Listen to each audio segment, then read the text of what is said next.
E aí, galera, bem-vindos à Sociedade da IA. Hoje é episódio 2 do Fofocas da IA.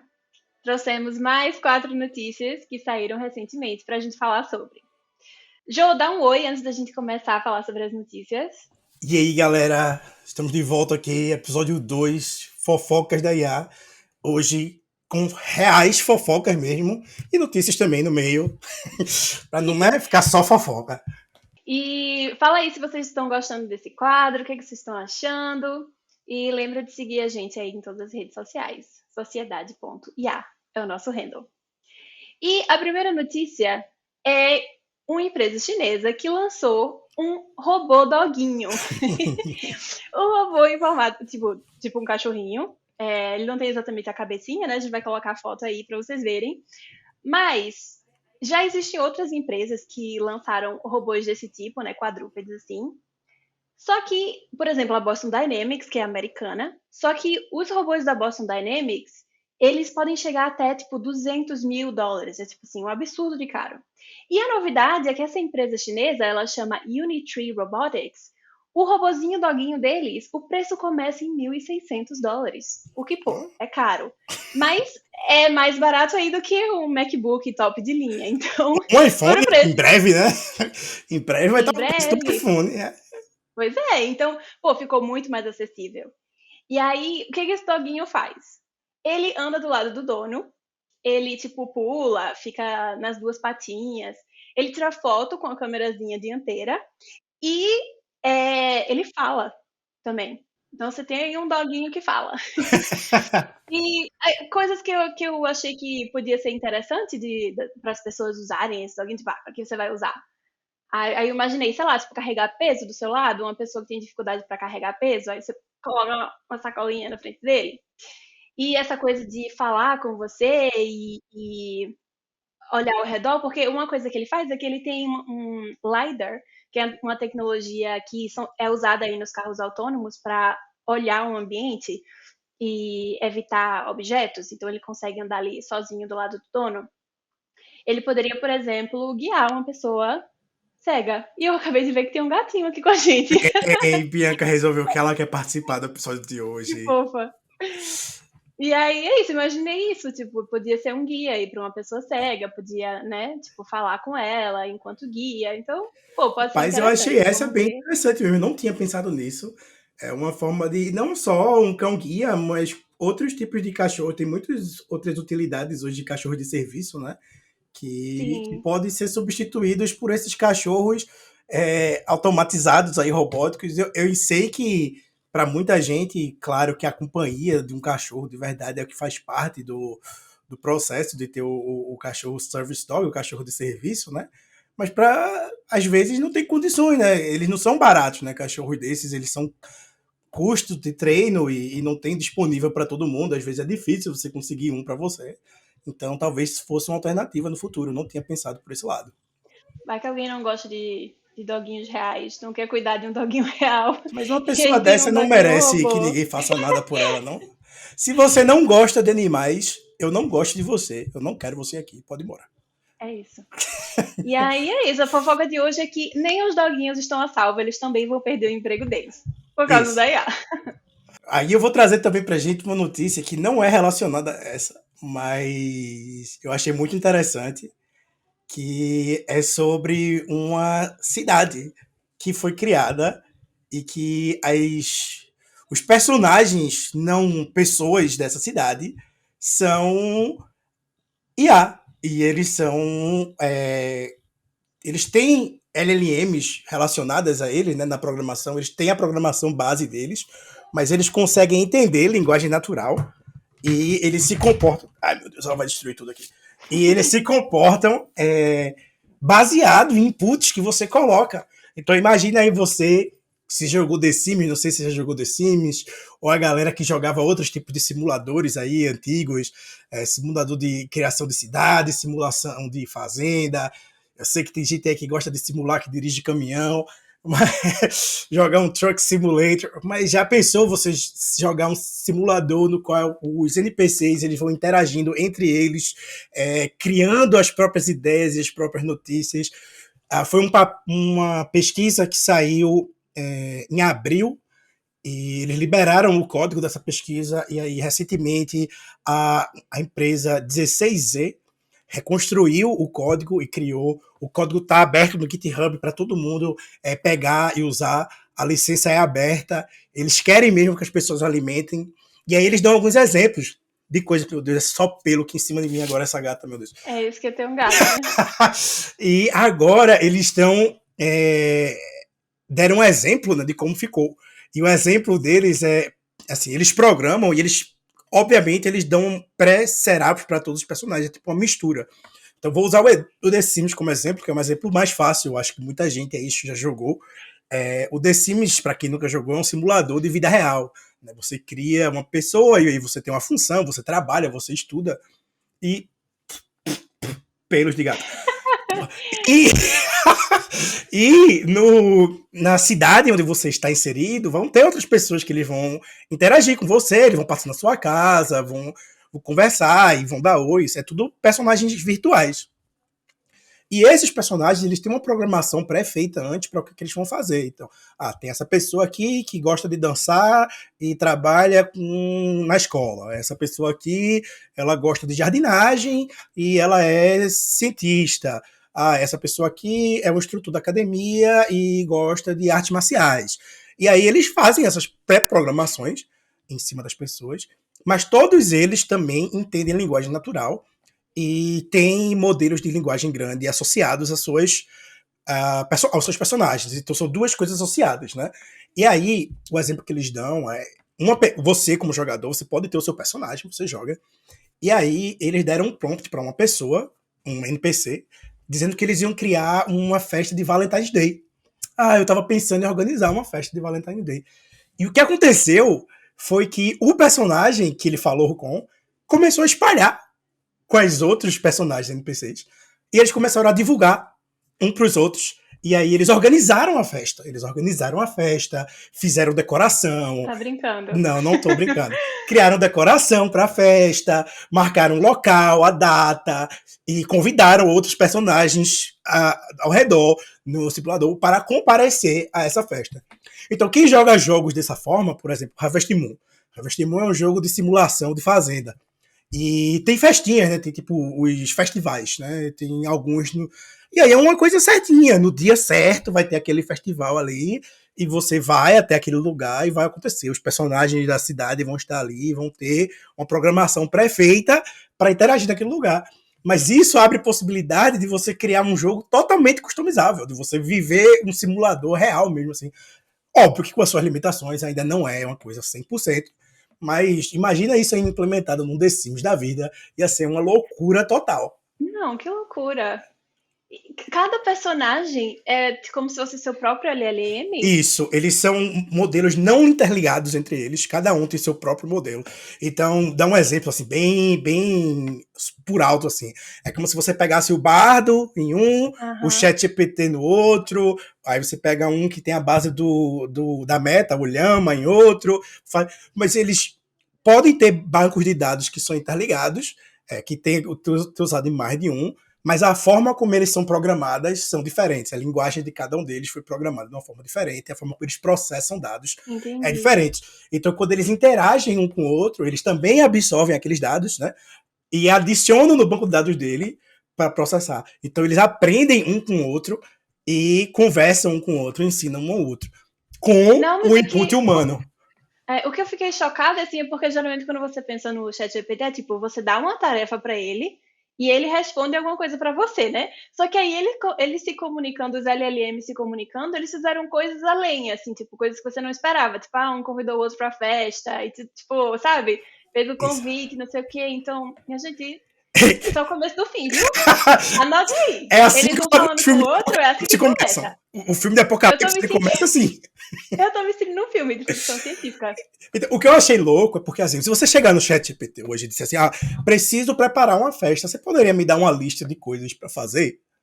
Sim. Só que como você tem programado naquela personagem uma personalidade, você colocou ações pré-feitas, então quando você fala assim, eu quero organizar uma festa de Dia dos Namorados, aquele personagem com quem você se comunicou, ele não tem só o modelo de linguagem. O modelo de linguagem grande vai dizer assim, para uma festa de Valentine's Day você precisa disso, disso, disso, disso, disso. E ele, como personagem que tem programação, recebe aqueles inputs e diz assim, eu vou fazer isso aqui. E aí ele fala com outro que vai também pegar aquele input e dizer assim, festa de Valentine's Day, o que é que precisa? Isso, isso, isso, isso, isso, isso, isso. Só que com uma outra perspectiva, uma perspectiva de um outro modelo de linguagem. E aí ele vai e se comunica com o outro. E aí eles vão se comunicando entre si e eles começam a executar as tarefas da lista. Então, Loucura. e é uma coisa que é um passo já além. Eu já tinha visto alguns modelos sendo feitos aí de auto GPT, que chamam, né, que você dá uma lista de tarefas, você dá uma ideia, aí ele cria a lista de tarefas, ele mesmo imagina a lista de tarefas, ele mesmo começa a gerar prompt para ele a partir daquela lista de tarefas e vai fazendo. Eu já tinha visto coisas do gênero, mas ver com bonequinhos andando, falando e se mexendo foi um pouco mais assustador, para mim, pelo É. menos. E agora que estão surgindo esses robôs aí, tipo assim, a Tesla tem um robô dela que ela tá dizendo que vai sair aí em 2027 para venda. Aí você começa a imaginar, porque isso é um microcosmo ali deles interagindo ali no computador, mas imagina quando esses LLMs estiverem aí é, na cabeça de um robô mesmo, né? Enfim, falando em riscos da IA, falando em fim dos tempos, é, a Casa Branca chamou algumas empresas de IA para ele que se comprometeram voluntariamente em gerenciar o risco gerado pela IA. Então foi muito legal. 7 empresas de IA se reuniram lá junto com a administração do Biden e foram conversar sobre esses riscos da IA e como essas empresas podem se antecipar a isso e pensar em como mitigar esses riscos. Então, quais foram as empresas? Amazon, Anthropic, que é a do Cloud.ai, Google, Inflection, Meta, Microsoft, OpenAI. Então, são as gigantes aí dessa área. E a publicação oficial diz assim: a administração está incentivando esse setor a manter os mais altos padrões para garantir que a inovação não seja feita às custas dos direitos e da segurança da população. E eles concordaram em alguns pontos, foram 8 pontos no total, e foram pontos como, as empresas se comprometeram a fazer testes de segurança internos, eles se comprometeram a compartilhar informações com todo o setor e com o governo também, sobre gerenciamento de risco. E assim, é uma iniciativa legal, mas eu achei que as coisas estavam um pouco genéricas. Então, por exemplo, as empresas se comprometerem a realizar testes de segurança interno e externo de seus sistemas de IA antes de serem lançados, é uma coisa que eu imagino que todo mundo já faz, porque ninguém vai lançar um sistema de IA sem ter testado antes a É o segurança mínimo, dele. né? É o mínimo. É o mínimo. Então, eles podem facilmente dizer que já estão seguindo isso daí, não muda nada na vida deles. Se comprometem a compartilhar informações com todo o setor e com os governos sobre gerenciamento de riscos. Aí, exemplos. Boas práticas para a segurança. Genérico, sabe? Tipo assim, não diz exatamente o que é que eles são obrigados a compartilhar. Enfim, eles podem só fazer um relatóriozinho ali, meia boca, falando sobre boas práticas que eles teoricamente fazem, submeter e é isso. Então, acho que ficou um pouco genérico. Teve algumas que foram interessantes, duas em particular que eu gostei, que uma foi comprometer a desenvolver mecanismos robustos para garantir que os usuários saibam quando o conteúdo é gerado por IA, como um sistema de marca d'água. Isso é legal, porque parte do que me preocupa assim, em relação a IA é justamente a coisa da fake news, você não saber o que é de verdade, entre aspas, né? Porque não é que é gerado que é de mentira, mas enfim.